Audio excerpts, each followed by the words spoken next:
Nyakubahwa Perezida wa Repubulika na Madame,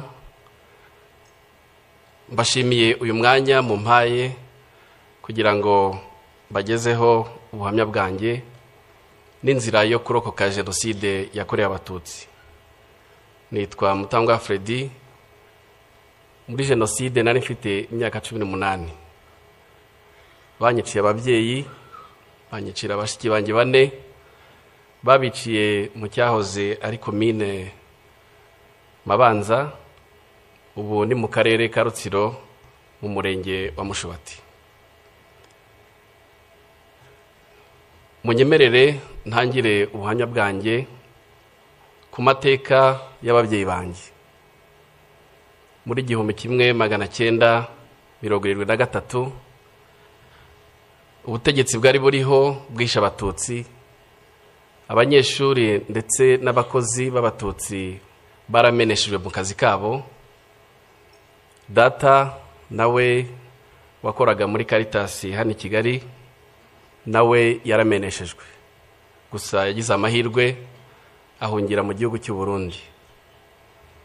Mama wari umufiance we yiyemeje kumusangayo mu nzira igoranye, yanyuze muri Gisenyi, yambuka Igoma, amanuka Uvira, musanga i Burundi, amugeraho mu gihe cy'imyaka 2. Barashyingiwe babifashijwemo n'ababyeyi bari mu mpunzi. Nge mvuka muri 1976. Gusa data na mama ntabwo bagize amahirwe yo kubana igihe kirekire, kuko mu gihe gito mvutse data yakoze accident iranamuhitana. Yasize mama twite umwana w'umukobwa ariwe mushiki wanjye, tukaba kubw'amahirwe twararokokanye Jenoside yakorewe Abatutsi muri 1994. Ubuhunzi bwaramugoye, ndavuga mama yiyemeza kugaruka mu Rwanda akaruhira iwabo. Yagarutse yerekeza aho ari muri komine Bwakira, niho hari iwabo, bundi mu karere ka Karongi. Aguma iwabo, ariko naje kumenya ko uko icyo gihe nari nkiri muto, naje kumenya ko yakomeza gutotezwa n'inzego z'iperereza zimubaza iby'inyenzi yasize Burundi. Byarakomeje kugeza yongeye gushaka, ashaka mu karere ka Rutsiro, ubu ni muri Mushubati. Yashatse umugabo nawe wari umaze gupfusha umugore, nawe afite abana 3. Turabana, nakuriye aho Mushubati, mpiga n'amashuri abanza. Mu gihe nari mu mashuri nibwo namenye ibyerekeye amoko. Aho mwarimu wacu nigaga mu mwaka wa 2 yahagurikije abana b'Abatutsi. Icyo gikorwa bagikoraga buri gihembwe, hari ifishi ya leta buzuzaga bagashyiraho ubwoko bwa buri mwaka, bwa buri mwana. Nibwo rero yaduhagurutsaga, ngenda jijinganye, aturuka imbere, araza amagurutsa andi kinyuguti kwitama, arambwira ngo wowe mama wawe n'umwarimu kazi hano ukaba utazi kuri inyenzi. Narahagurutse, nyuma tuza gutaha, mbitekereza mama. Nanamubaza impamvu twabaye Abatutsi, ariko sinibuka igisubizo yampaye. Gusa ababyeyi muri hano sinzi ko mwakibona namwe. Urungano rwanjye, urubyiruko mw'icyo gihe twigishije urwango, twigishwa ubugome, twigishwa ubugizi bwa nabi. Ikibabaje gikomeye nuko bwigishijwe no mu mashuri, bwigishwa mu mashuri ku nzego zitandukanye ndetse no mu buryo butandukanye. Abize mu icyo gihe cyanjye, muri buka imyandiko textbooks twigaga zari zuzuye urwango, nubwo hari harimo imigani itandukanye irimo inyamaswa n'ibindi, ariko hari harimo ubugome bukabije, hari hariho n'ubugizi bwa nabi. Abize mu myaka ya 7 n'iya 8 turibuka isomo twigaga ry'imyuga. Iryo somo batwigishije gucura imyuko, gucura amahiri, gucura imihini, ndetse no kubaza amahiri, gucura n'ibyuma. Ibyo byarakomeje kugeza ubwo mu gihe cy'imyaka ya za 91 na 93, mu gihe cy'amashyaka menshi, abanyeshuri n'abarimu birwa birukanka muri za meeting, aho gufokasinga ku masomo yabo bakirwa birukanka. Ari nabwo muri icyo gihe abajene benshi bashowe mu kuba abarwanashyaka, bajya mu ntera hamwe mu mpuzamugambi za sederi, ari nabo bakoreshejwe cyane cyane mu gihe cya jenoside yakorewe abatutsi, mu kwica ndetse no gusahura ibyari biriho icyo gihe. Ku itariki ya 7 Mata muri 1994, iwacu twabyukiye ku matangazo ya leta yari yatanze batubwira ngo abantu bose bagume mu ngo zabo. Harimo n'indirimbo twumva ko Habyarimana indege yarashwe yapfuye. Twabyutse tutazi icyo dukora, gusa twakoze inama ntoya mu rugo. Ababyeyi banjye bansaba ko nerekeza Imushubati. Imushubati hari kuri paruwase. Ndambuka aho ngaho Imushubati hari hatuye bari mu benshi b'abatutsi. Ababyeyi banjye bansaba kujya kubaza niba bo bafite icyo bakora. Naragiye mpura nabo, sanga abantu bose bamanjiriwe, sanga batazi icyo bakora, ariko nsanga harimo abatangiye gufunga ibintu kugira ngo bajye kuri komine Mabanza, kuko bari batangiye kubwirwa ko ariho bashobora kurindirwa. Naragarutse ngeze iwacu nsanga huzuye interamwe nyinshi, huzuye interamwe zitaga imihembezo. Izo nterahamwe zari zaje iwacu zije gusaba amafaranga n'icyo kurya, ariko zari zihageze zimaze kwica umututsi wapfuye mu gace k'iwacu bwa mbere witwaga Rwandekwe. Ninjira mu rugo iwacu, mama mbonye arambwira ati bimeze gute? Ndavugira nti bagiye kujya kuri komine Mabanza. Arambwira ati mwana wanjye ntabwo turibona ko tugenda kuko aba twagoswe. Nuko arambwira ngo mwana wanjye ugomba kujya kwihisha. Arambwira ati ubanze ujye kwihisha ku mukecuru witwa Kankindi twari duturanye. Ndagenda.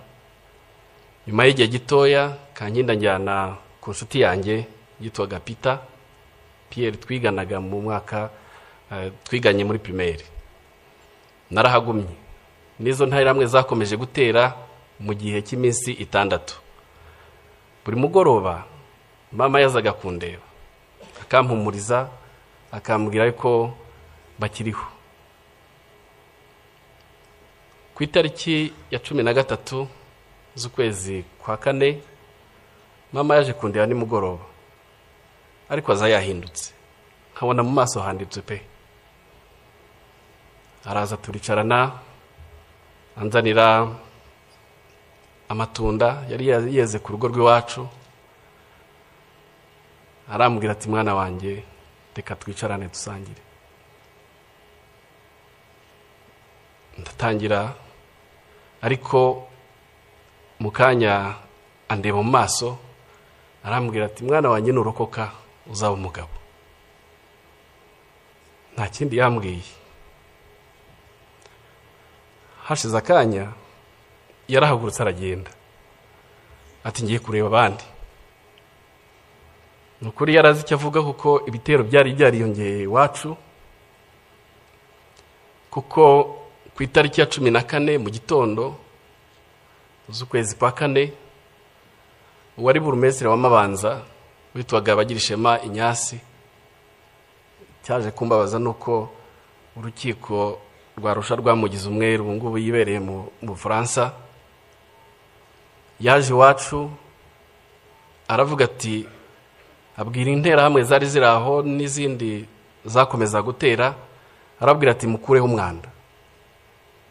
Ko mu gihe cya 5 nibwo intera hamwe zikoranije izo zitwa imihembezo zaturutse ahitwa Mukunini n'ahitwa Gafumba, ubwo naho mu karere k'iwacu zose zikoranira iwacu. Abiwacu rero bari barimo bakwira imishwaro, buri muntu ashaka kwirwanaho ngo ajye gushaka aho yisha. Bakomeje rero barabahiga, baza kubakusanya, nanjye baramvumburaho narindi, duhurira mu Gahinga. Hanyuma naje kugira amahirwe, sinzi umuntu mu baturage yatereye ijwi hejuru aravuga ngo Dorothea yari mama yashatse hano, ashaka abana babiri kandi bari baturutse i Burundi. Abo bana bashobora kuba ari abarundi. Ubwo abari bariho baduhiga batushaka kudukusanya ngo batwice, bahita bafata abavyeyi, bafata n'abana. Ubwo baba birukankanye. Naje kumva ko kubera ubwoba abavyeyi banje bagerageje kugura amasasu, babatanga 5,000. Barayafata baravuga ngo amasasu arahenda, babicishije amahiri, babicisha n'imihoro, babajugunya mu miringoti yarera aho hafi. Bashiki banje bo babataye mu cyobo kinini cy'umugabo wari umupasiteri witwa Gasenge, nawe bamwishe muri jenoside. Babatarimo ari bazima ariko babanje kubakomeretsa, hanyuma noneho bakabarundaho babajugunyaho amabuye kugeza igihe bapfuye. Nge rero na mushiki wanjye muri iryo joro twafashe icyemezo cyo guhunga aho ngaho, twerekeza ahitwa ku Rutare rwa Ndaba. Wenda abajya muri bira bice murahazi. Aho twerekeje hari mama wacu wakurikiraga mama, akaba yarashatse umugabo utarahigwaga. Twarahageze, atubonye aratwakira, arabwira ati mwinjire mu nzu, ariko dusanga nawe afite umutwaro ukomeye wo kurinda umugore we, ariko yaratugumanye. Ibitero byakomeje kumutera, avuga ngo noneho ari inyenzi zajiwe. Ndibuka nk'ibitero 2 byarazaga, akabiha amafaranga bagasubirayo. Aho bigeze harananirwa, aratubwira ati mugerageze mwigendere. Ariko yaduhaye indangamuntu ye.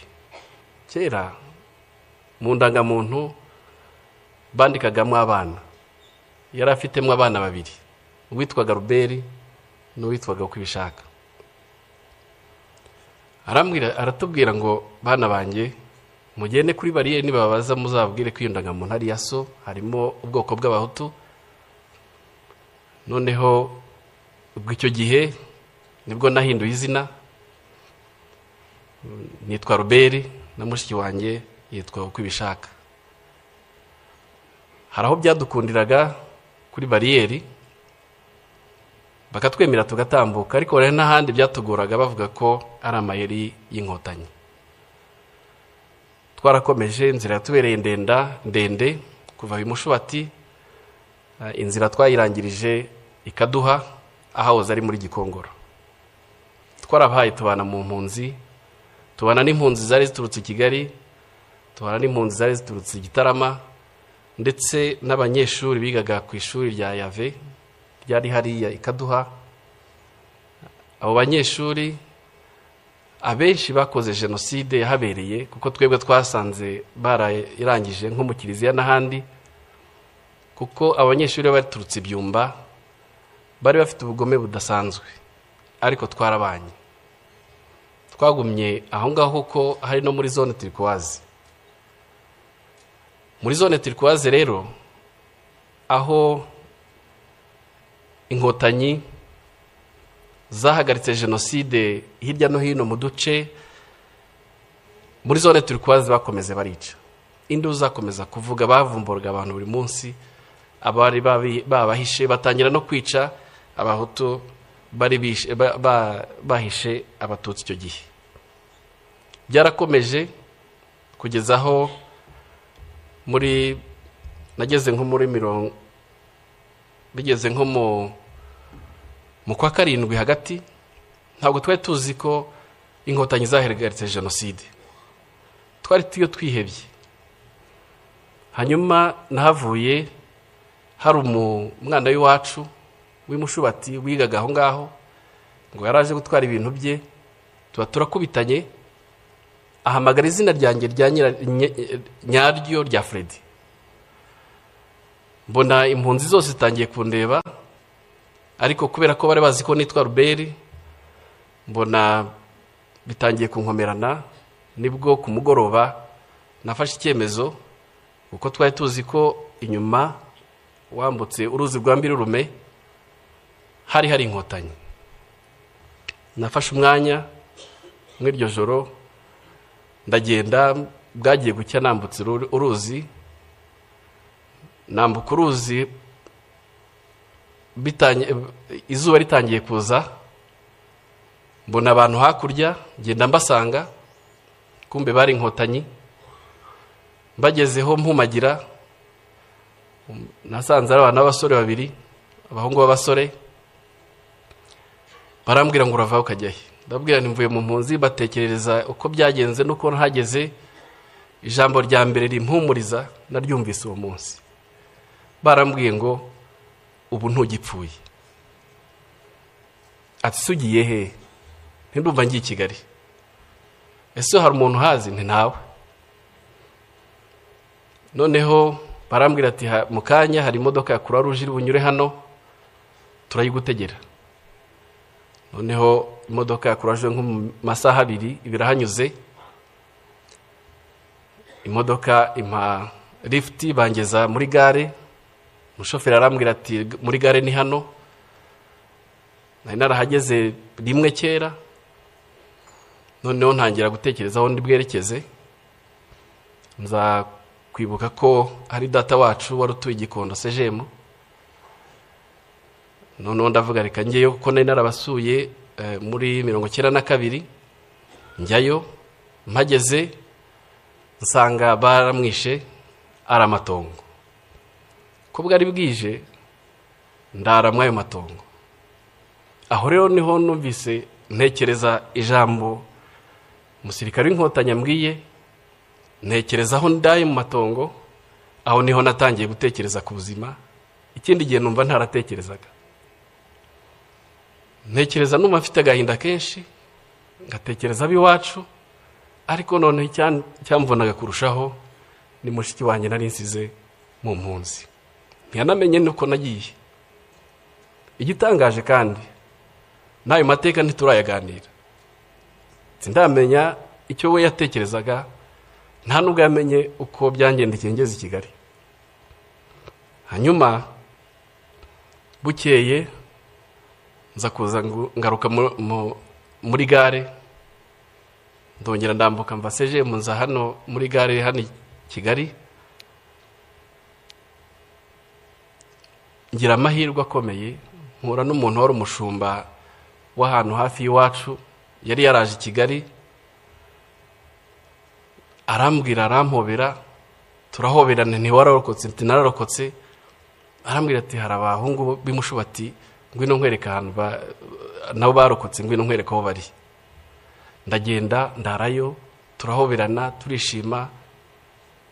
Noneho ningiye wabwiye amateka y'iwabo, kuko ngewe jenoside yabaye ariho ndi, kuko bari baraje i Kigali batazi uko bagenze. Ese runaka yarapfuye, ese runaka yarapfuye. Ngenda mbabwira, mbatekerereza, kuko nari nzi ko uko byagenze.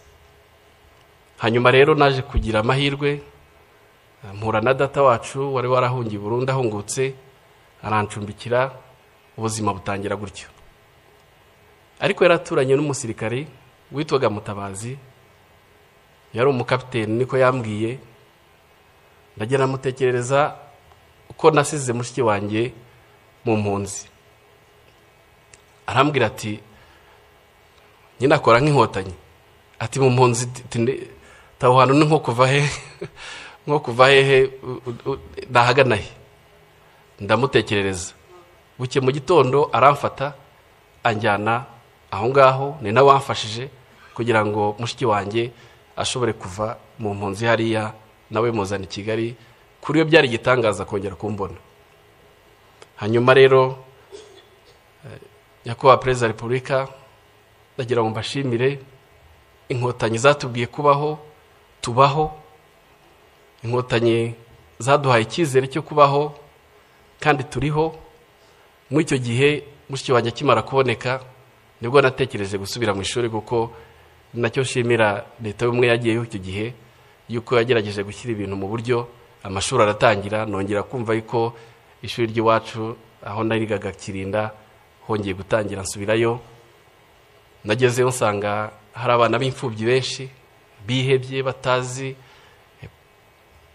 mbese hari agahinda gakomeye, ariko hari n'ubukene bwinshi.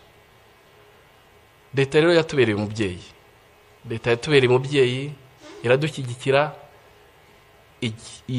ijya mu cyuho cy'ababyeyi bacu, ishyiraho farije, baduha icyangombwa cyose twari dukeneye kugira ngo dushobore gukomeza amashuri yacu.